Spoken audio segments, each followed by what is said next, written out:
p.m. Time for the CBC Evening News. This time check is brought to you by Fruta.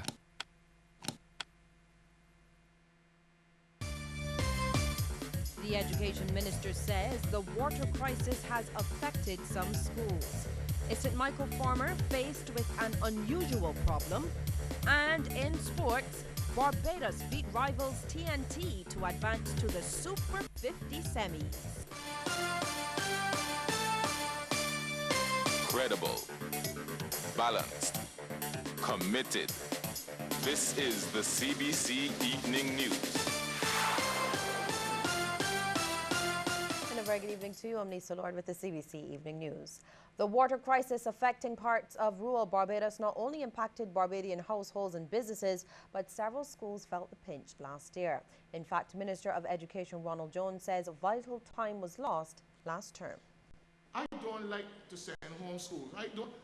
When the chief comes to me and says, Minister, I got a call from somebody, the principal or the deputy, that there's a crisis. You should hear my groans. I groan because every time you miss a day, you miss a period, that is downtime. And the child is not necessarily, unless you're extremely disciplined, going to go home and say, well, I should have had for the rest of the day social studies, history, geography, physics, chemistry, maths, so I'm going to go home and do that work. Oh, this child won't do that. They start to hoop it up. Oh, we're going home. Mr. Jones made the revelation during the launch of Leaders Week at the Allen School. The week is being commemorated under the theme Leaders in Action, Fulfilling Their Mission. There he also announced that he has high hopes for that St. Andrew institution to be transformed into a sixth form school during his tenure as Minister of Education. I think you're right now positioned to carry forward that agenda. It doesn't stop any of the students who don't want to stay at the sixth form here to stay. They can go to other schools too. But others will also come here based upon the profile chosen for post-secondary education. And coordinator of the school's Positive Behavior Management Program, Tamisha Cozier, urged students to be positive leaders and make a difference. She then offered this advice.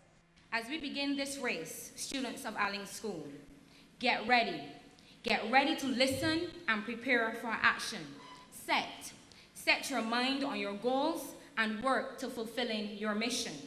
And finally, go. Go and be the positive change we know you can be, the best leader this school, and by extension, this country has ever seen. St. George was a hub of activity today as the 50th anniversary of independence celebrations continued. And the specially designed Broken Trident was once again the center of attention as it made its rounds. Ryan Broom has that story. With less than 2 weeks before the commemorative Broken Trident is set to leave St. George, parish residents continue their celebrations. At Workman's Primary School, the little ones took turns capturing their special moment on camera. And some proud students told CBC why the occasion was so important to them. I think it's important that St. George has the trident first because even though I wasn't there celebrating the first year of independence, at least I'm celebrating the 50th.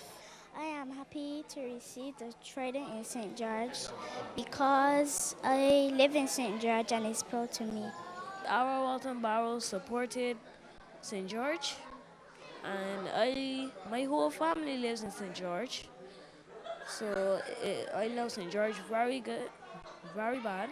Co-chair of the 50th anniversary celebration secretariat, Senator Dr. Esther Beyer, says many more St. George schools will host the Broken Trident.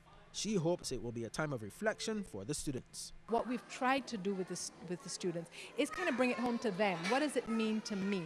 This means that as Barbadians, we are craftsmen of our own fate. As Barbadians, we have been able to accomplish a number of things. And so when we see the trident, we will be proud that Barbados has been able to do this. And furthermore, we will want to be the kinds of Barbadians who will then continue that legacy. And just a stone's throw away at the Tate Hill Mini Marathon Bar, other residents weighed in on the celebration.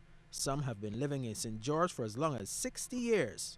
Tell me how you feel about St. George being the first parish elected to host the Broken Trident.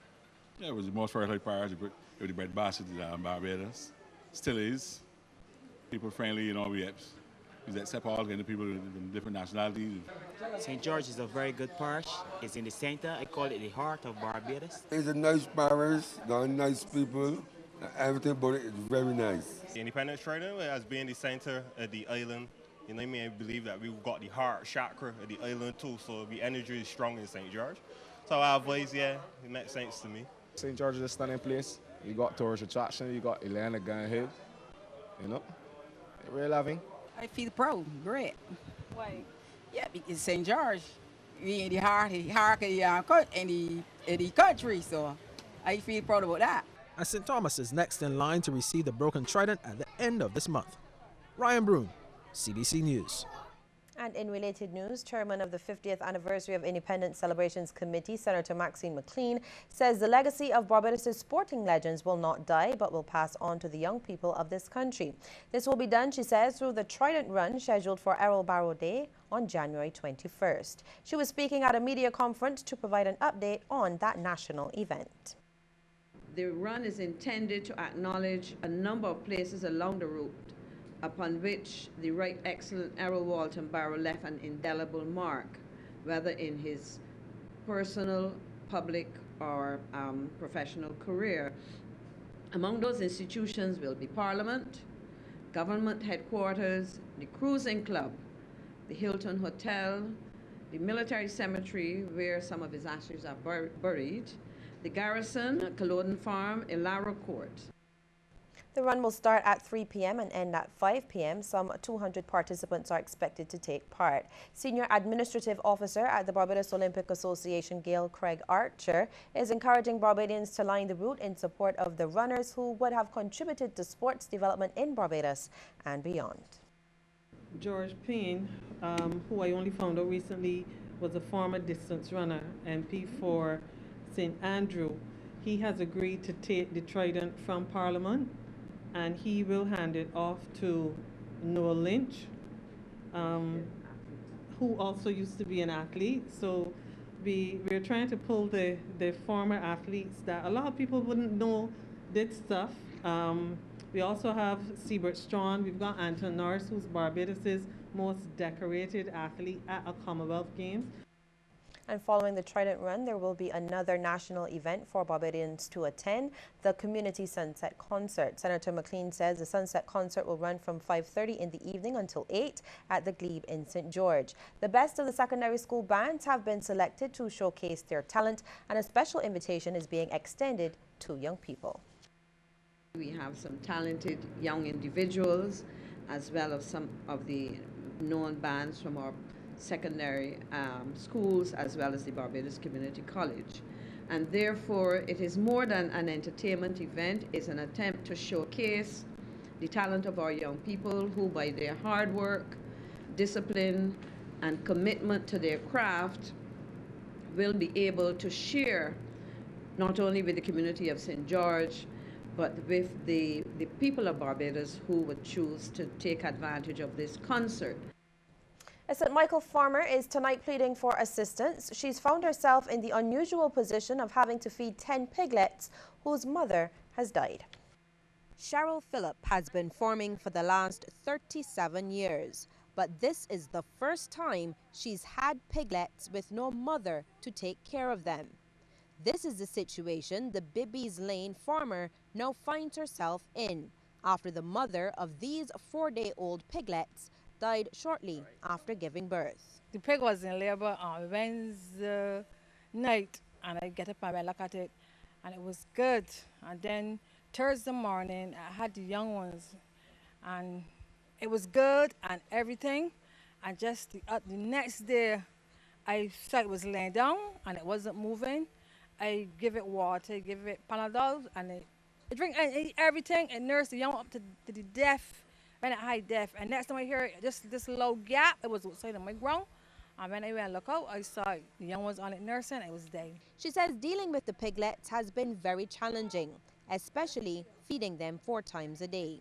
Morning, lunch, evening, and like coming on to 2, 3 o'clock in the night. So I don't even sleep inside for the last feed, I sleep outside so that I won't get comfortable, and I set on my cell phone alarm so I could get up and feed them. And then I have to be back up by 6 to take up my sheet.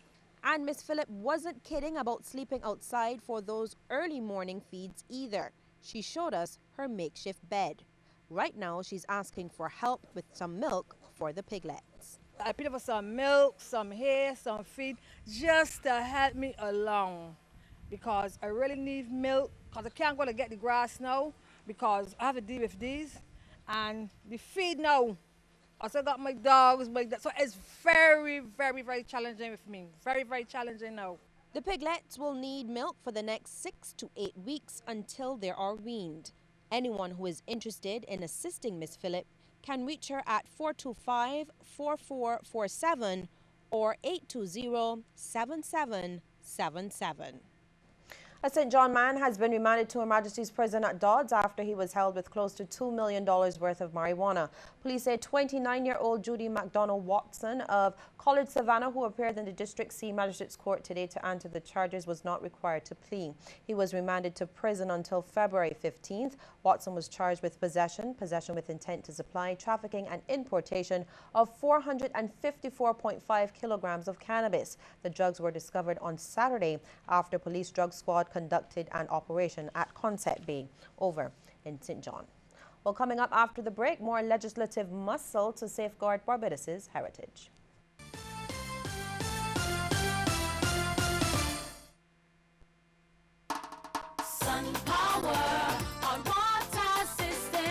I had some problems with my solar water heater. The collectors was leaking. I called the original agency and said, well, they can't do anything about it because the system is bad and they will have to install a new system. I didn't hear back from them. Then I called Sun Power. For me, I went to Monday, paid some money, and by Thursday it was on. Get your Sun Power.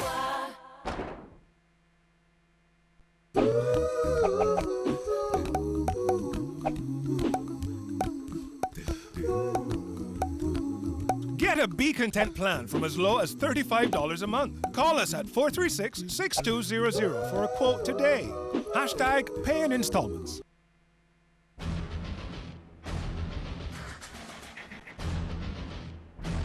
At the dawn of each day, he comes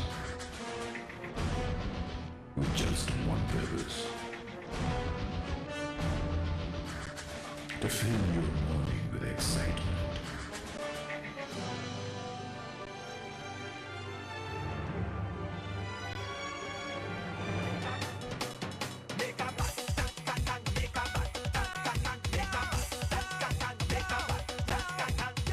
Get an edge to your day.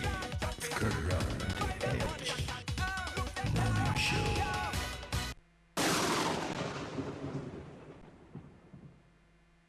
A lot of people think that fast bikes are cool, and the girls, surely the guys who ride them. But, like so many things about life, you gotta be careful.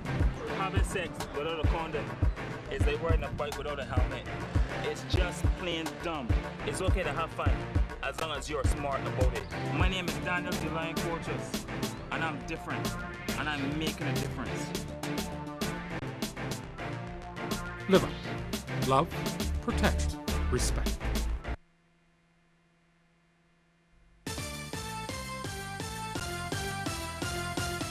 Government is a step closer to beefing up legislation to protect and preserve places, buildings and relics of cultural importance to Barbados. Giving an update on progress on the Antiquities and Relics Bill, Culture Minister Stephen Lashley says it went to Parliament about a year ago but had to be reviewed to address various concerns. He says that the bill is now at a critical stage but must be finalized. It is absolutely necessary legislation because it deals for the first time with ensuring that we could put in place some very important provisions prohibiting, among other things, export, trade, or sale of a number of important artifacts without, of course, a license or export certificate. The bill also aims to safeguard against the wanton exploitation of this aspect of our cultural heritage.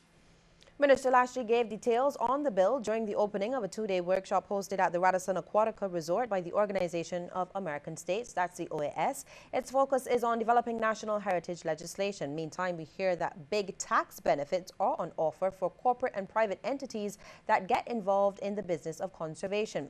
The Culture Minister says that these incentives have been made available under the recently passed Cultural Industries Development Act.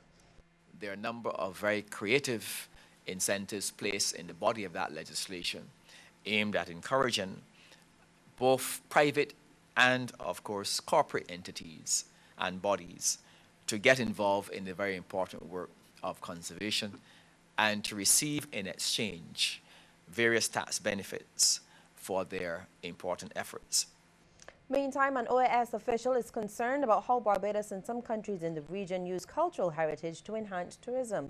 Gustavo Araz, one of the coordinators of the workshop, says it's a move that could backfire if regional officials don't take charge of the situation. For too long, and this is part of the recognition of this project, and being from the Caribbean, I know this, our cultural heritage and the effects of tourism have really affected and in some cases caused really horrible mutations in our local cultures. So we definitely want that project, which has a test case that is being run in Grenada, to help with that.